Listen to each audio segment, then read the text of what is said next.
So, for today, I felt like going over some of the controllers that I've been using, whether it be like on stream or a couple of the controllers that I have otherwise.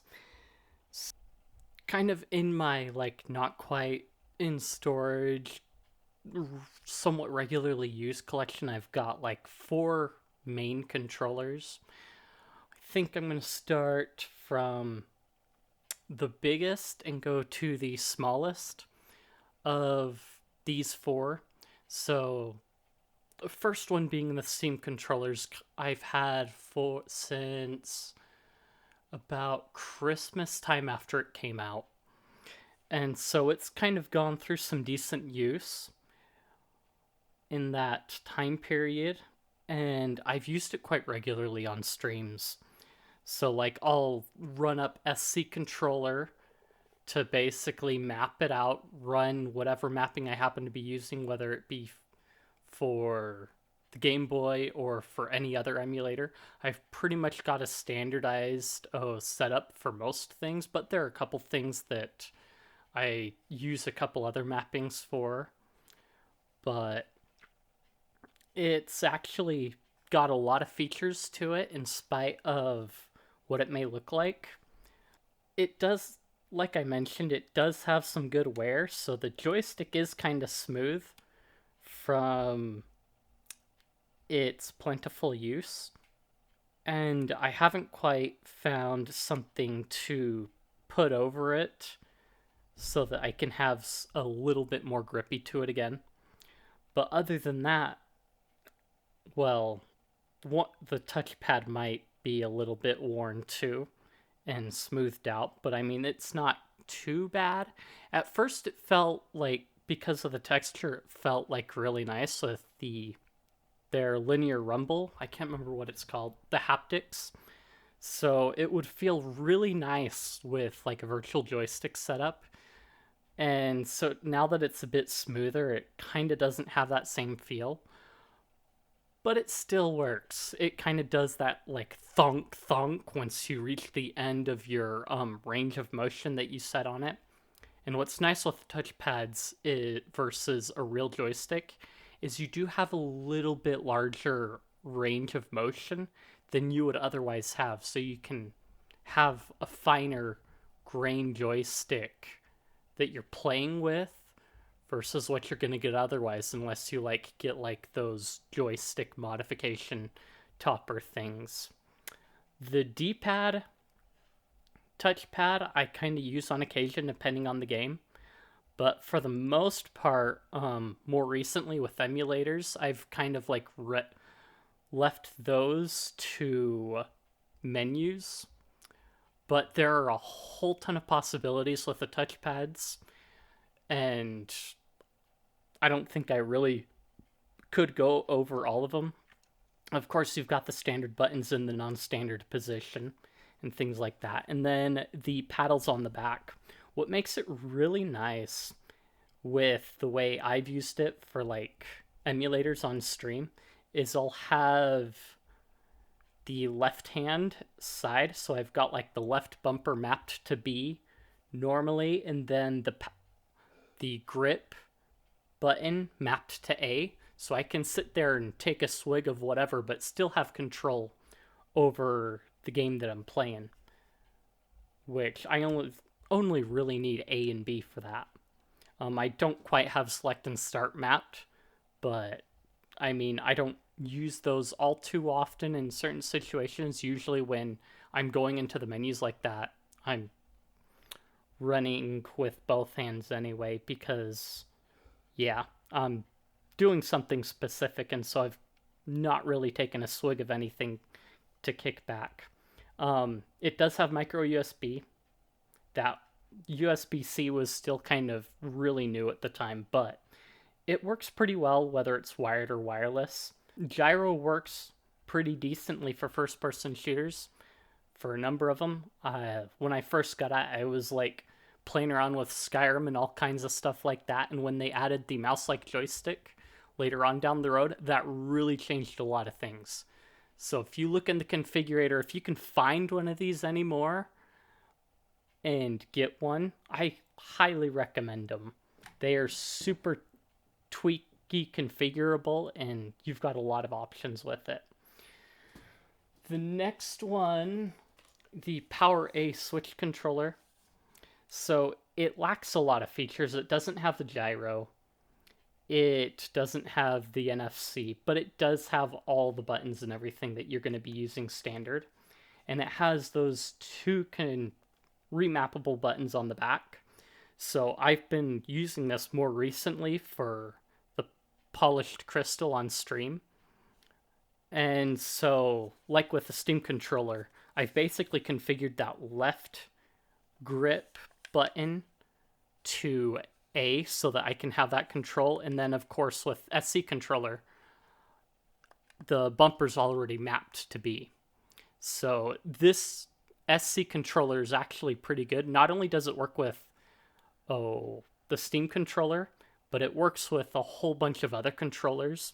And so this one I got set up with it, and it just basically maps it up right out of the box with my mappings for the Steam controller. So I don't have to do any changing at all with it. Since it doesn't have gyro, it won't recognize the gyros. So certain buttons that the Steam controller doesn't have, it's not going to map to those buttons. So you're going to lose those buttons. But other than that, everything else basically lays over it just the same.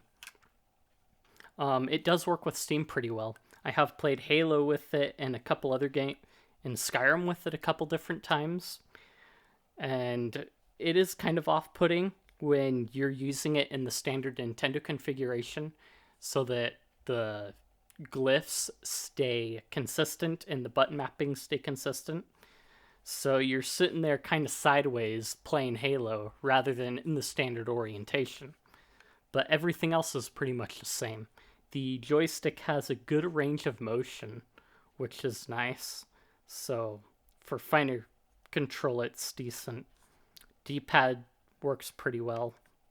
Mostly I've used the D-pad for, like, if you've been watched on stream when I'm like doing the up and down stuff, the D-pad is really good for that.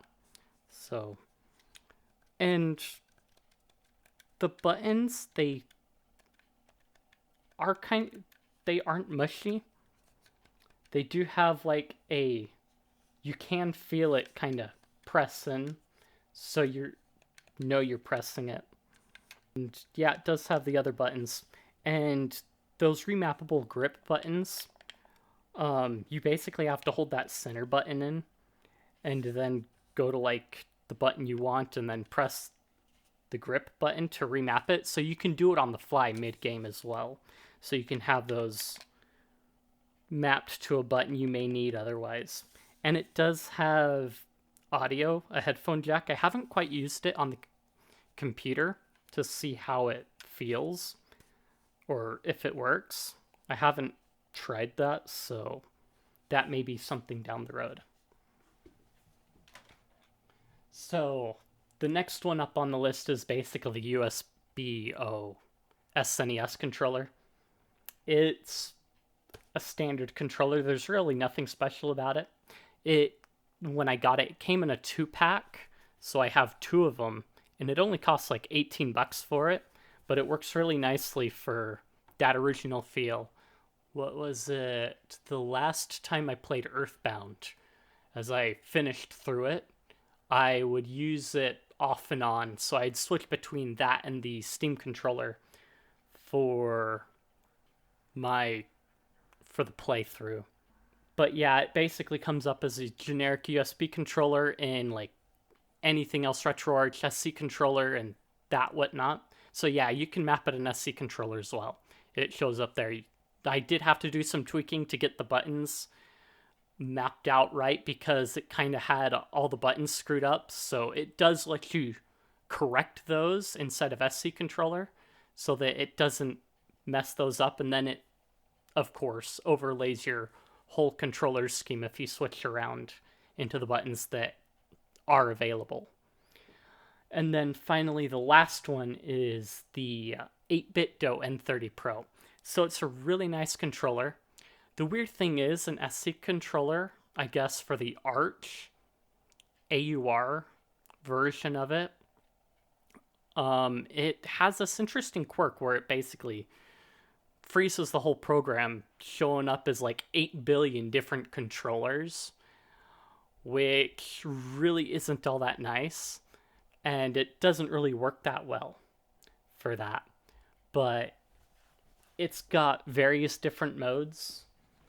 So you've got a mode for D input for like your Apple stuff, you've got X input for Xbox controller emulation, you've got the Switch mode, Switch Pro controller mode that you can go into, and then what was the other one?